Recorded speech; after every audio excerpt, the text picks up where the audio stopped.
Welcome to the Uplevel Dairy Podcast. This is the podcast for dairy owners, managers, and their trusted advisors who are seeking their next level of performance, success, and resilience in the dairy farming business. I'm your host, Peggy Coffeen, and it's my mission to bring you the voices and share with you the stories of thought leaders that will help you to take your operation, your teams, and most importantly, yourself to the next level of business, leadership, management, and life.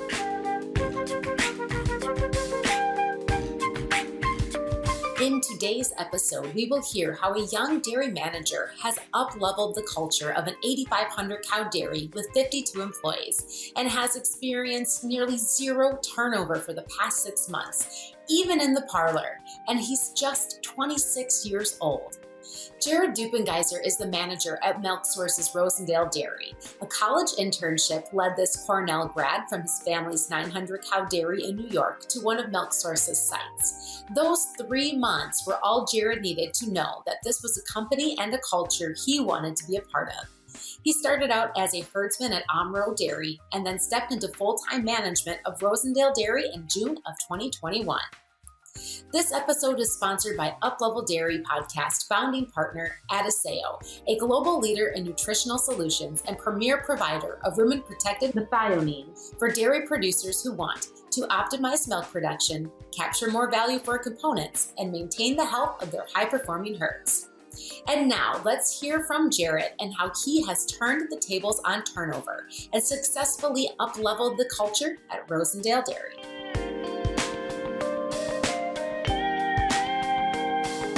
Take me back to when you would have first come into that management role at Rosendale about a year and a half ago or so.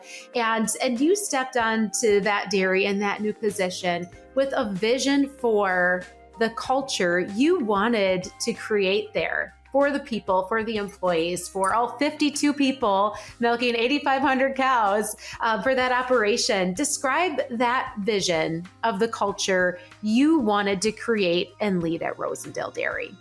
Yeah, definitely. It for me, I really just want it to be an atmosphere where people are encouraged to excel and excited to give their best every day. I really want all the employees to see it as an opportunity for growth, and not just growth in their work here and their career here, but I want them to be able to take what they learn here and through our culture have a better personal growth, whether it's with their family, whether it's down the road if they're doing something else in another career. I want us to have a really big impact on every single employee as much as we can to better all of their future. Jared, that is a very noble and mature outlook, because here you were 24 years old? Yeah, at that time. Coming into this role, 24 you were, but you could see that was the vision you wanted to create, a vision where there was an atmosphere that encouraged people to excel in what they did, an excitement for living out their best every single day when they're on the job, and an intrinsic drive to see opportunities for growth for employees as individuals, so that whether they stayed with you on the team there or they went on to do something else, that they were a better version of themselves. And that is an incredible vision for a culture to create. But I know, one thing, Jared, that you shared with me in the past was that there were a couple of key things that happened in your path in management that really not just inspired you to take the action to create to make that vision reality, but really empowered you to do so. So share with us a little bit about what some of those triggers were that helped you to take that vision and make it the reality at Rosendale Dairy. Yeah, so just stepping back a little bit, I will say that going into the role, I did have this vision. I did have this desire to do that. But it doesn't happen overnight, especially when you're coming into a new position, new employees. Our employees have a new manager. Everything's totally different. So it was something that I needed to constantly work on and grow and develop. So I definitely didn't have it all figured out, and I still don't. I'm still learning, but it definitely took really really persistent effort to work on it. And like you had asked a couple of things. We had a speaker at one of our manager meetings. Jeff Cortez is his name, and he wrote a book about giving your employees crap is actually the name of it, and that's an acronym, not actual crap. It's care, respect, appreciation, and praise. And I think the key to that is you really have to know your people. People stay because appreciation matters, and they recognize that and they see that. And I think the other thing too is like with the appreciation and praise, when we reach goals, we acknowledge that and we celebrate that success. And I think that's huge because the guys and girls, we don't want to like put these goals in front of them and they reach them and then, oh, we've got another goal. So when we reach that goal, we celebrate that success that they did with them. And I think that's been huge part of it. Yeah. So dig into that a little bit more, Jared, for us. What does a celebration of success look like? Yeah. So it can vary, you name it, but they're very motivated by food and just kind of getting together and having camaraderie. And that also in itself helps the culture. So we do cookouts during the summer. And this time of year, we'll buy pizza and just, during their break time at lunch, we do that all together and it doesn't sound like much, it's nothing special, but being intentional about it is super important because you can easily say, oh, that's not special. There's nothing all that great about it, but they really do appreciate it. And just acknowledging that success that they've had is huge for them. Yeah, and that goes right back into the CRAP acronym, right? The appreciation and acknowledgement, and showing that you care. And what you just described is the way that you celebrate those victories and celebrate those goals.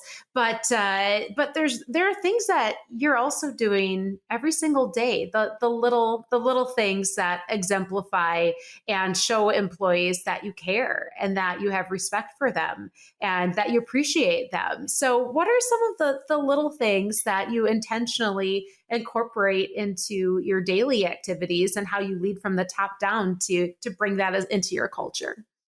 Yeah. So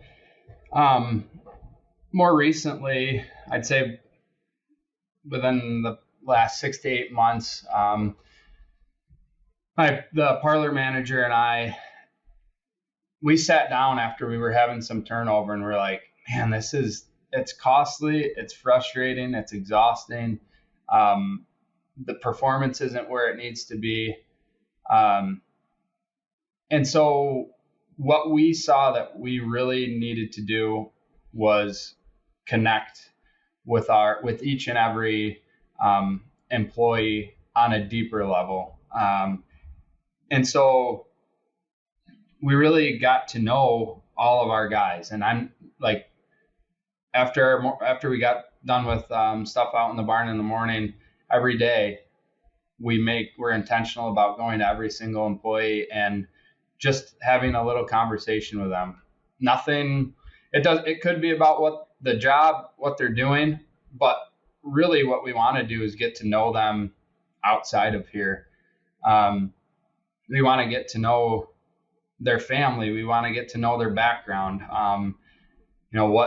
What they enjoy doing, just being on an equal level with them, and really just getting to know them a lot better. And like, just for example, we got to know that one of our employees had a son, and the next week we're able to say to him, hey, how's your son doing? Just little stuff like that if you aren't intentional about getting to know them, they don't feel that connection. And I think that's gone a long way to like, okay, this isn't somewhere where I just come to show up in the morning. It's a long day of work and then I go home. No, so this is somewhere where we come, the people care about me, and I enjoy doing what I'm doing. And it's helped us a lot. Yeah. So those little touches, those conversations, and I'm sure, Jared, in your role and in the role of your team members, this is a 24/7 business, and it can be really easy to get caught up in the whirlwind that dairy management is, right?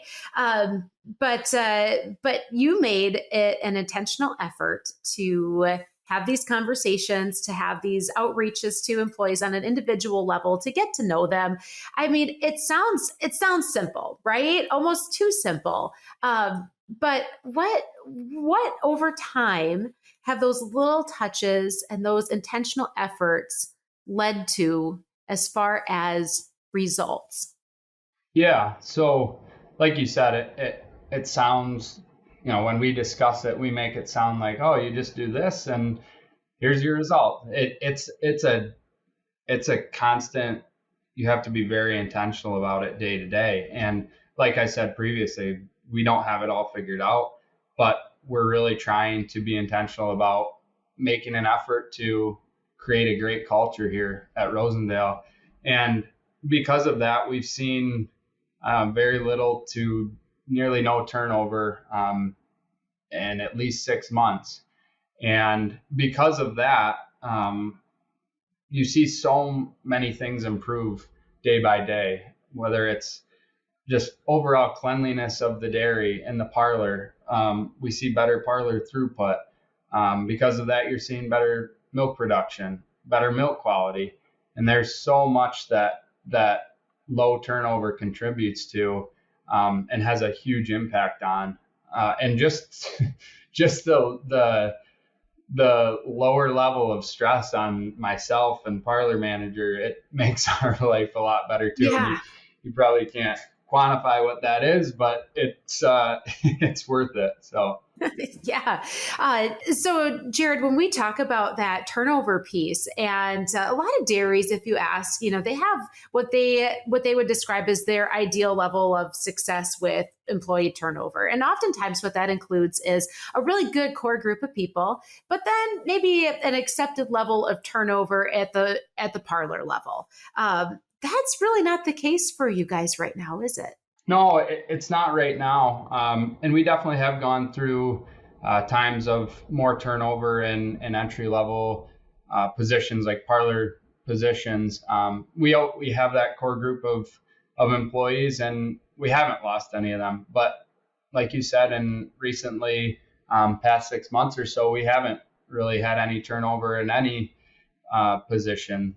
But I do think that it's something that does come and go, but that's not, we didn't want to accept that. The parlor manager and I, we really we were seeing a lot of that, and we didn't want to accept that and say, well, that's just normal. That happens. Well, it shouldn't. We didn't want to accept that is happening. So that's how we kind of had to get a little bit creative and super intentional about what we're doing in order to retain those the newest employee. And something that the CEO Jim Ostrom and always says and asks, who's the most important employee? And the answer is the most recently hired employee, because they are the employee that we have to really really work hard to show them why this is a great place to be. This is a great place to work. This is somewhere where you can have a great future and great career. But that employee that enters day one, they have no idea.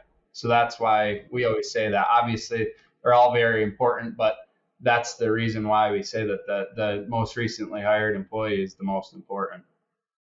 Yeah, yeah. And you put that into action every single day. And like you said, it's yielded results. It's yielded results in throughput and parlor efficiency and all of those great measurable things. But at the end of the day, it's made things a little bit easier for you too as a manager, right?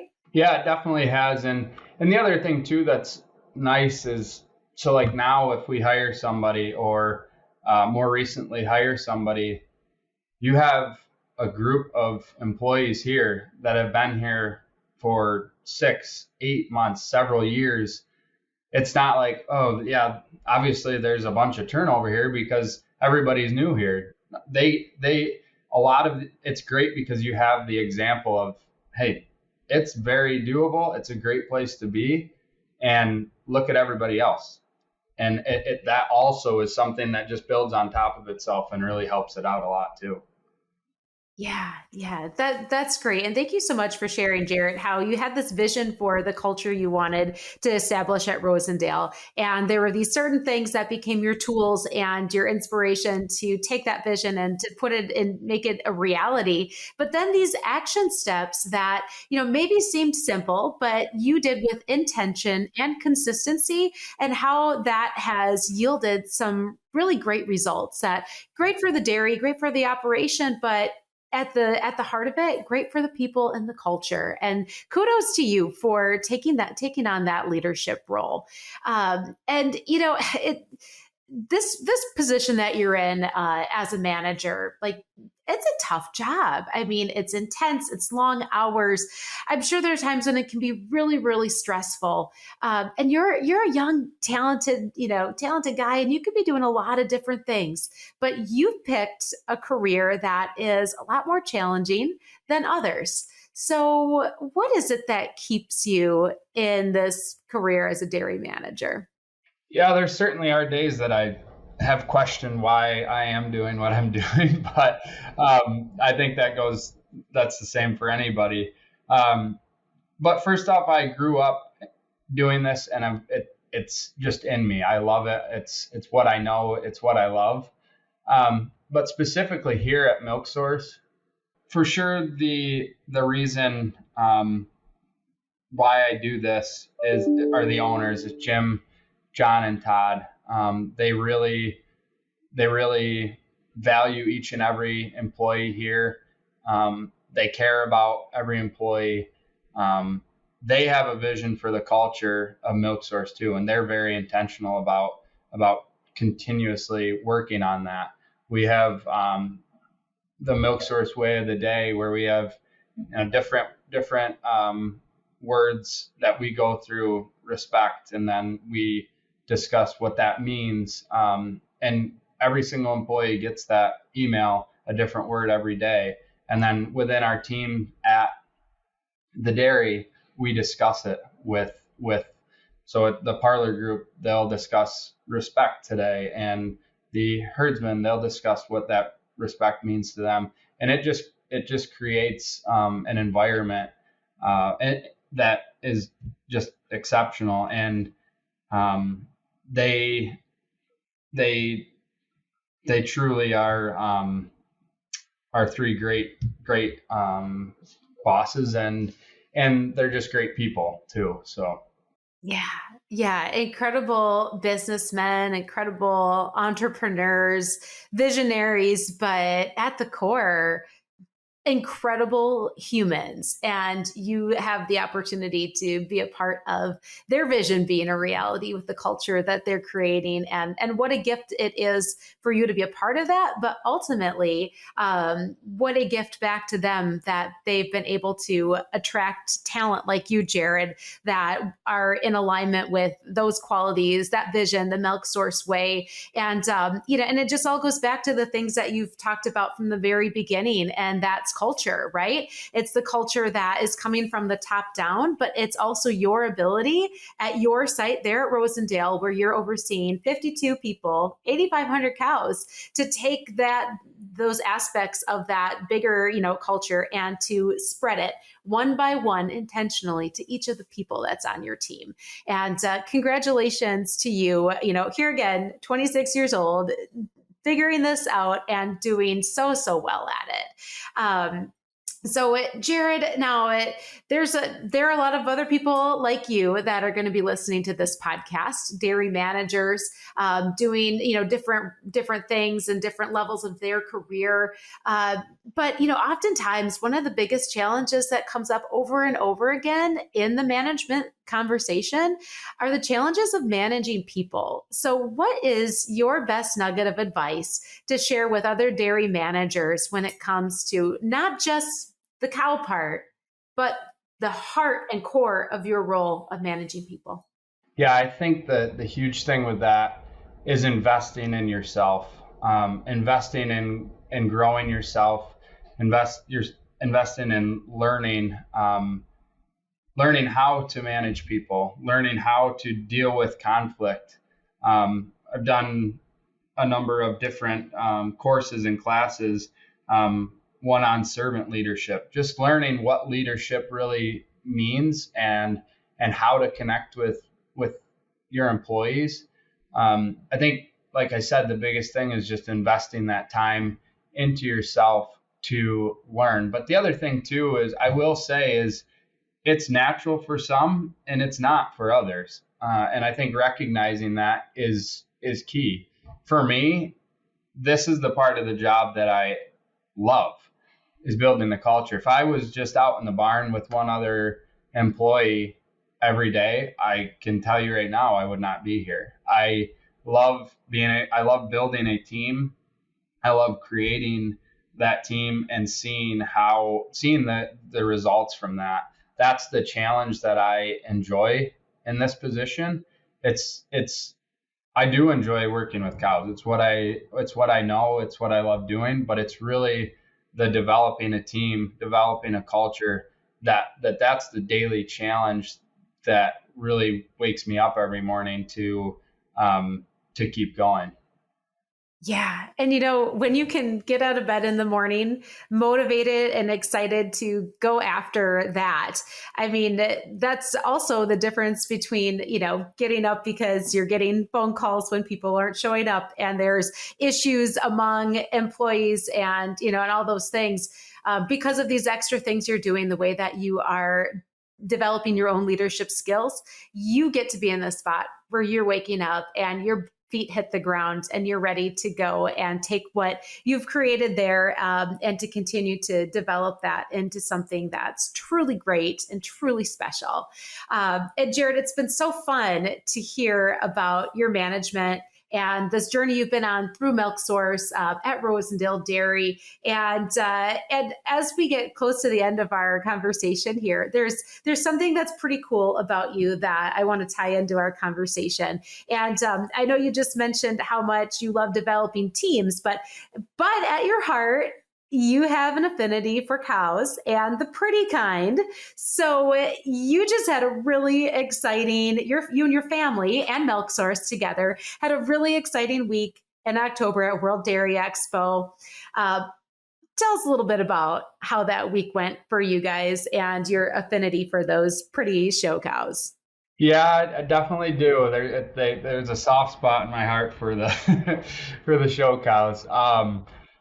Yeah, so we're extremely humbled by the results that we got at Expo.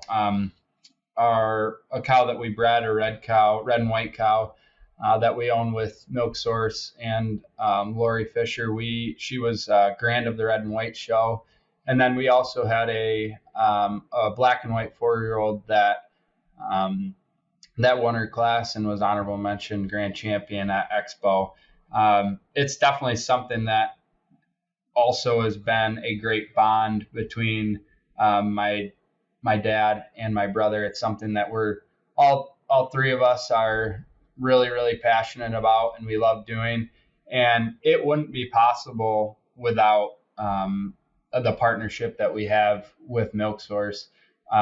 Without them and the care that they have at Milk Source Genetics, it just would not be possible. They're second to none, and they just do an incredible job. And we really are extremely thankful for the partnership that we have on these cows with them. Yeah, and congratulations on that victory and on pursuing that part of your passion as well with showing cattle and aligning with your partners at Milk Sources Genetics Division to do that. And as we wrap up here, Jared, we're so grateful for your time and you sharing your talents and insights as a dairy manager.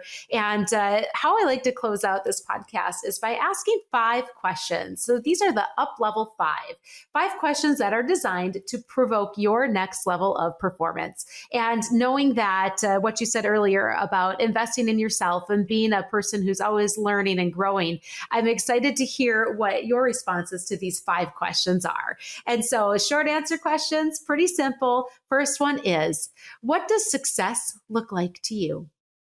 Yeah, so I think for me, on a personal level, it is a successful marriage, um, growing in my faith, and just having a rock solid relationship with the family.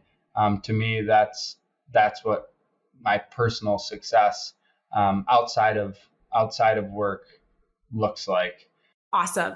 And okay, up level 5, question number 2, and 3 words. How do you want to show up each day?